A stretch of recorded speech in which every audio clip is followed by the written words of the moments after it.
તો એનો ભાવ જોઈ, એની ભક્તિ જોઈ અને આટલું હાલવા ઈચ્છતી હોય કે જો દીકરો કદાચ મારી પર વિશ્વાસ આવ્યો છે અને આ વિશ્વાસ કદાચ મારી ધીરજની ડોર પકડી, મારી ચૂંદડીનો છેડો ઝાલી અને થોડો વિશ્વાસ ટકાઈ રાખે અને થોડો ઘણો સમય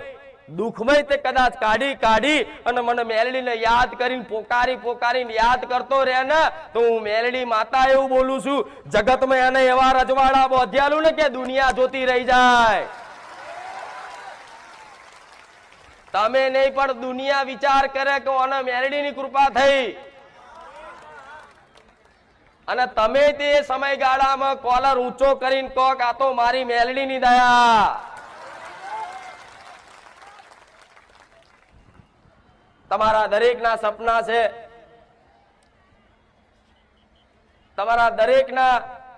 દુઃખ એવા છે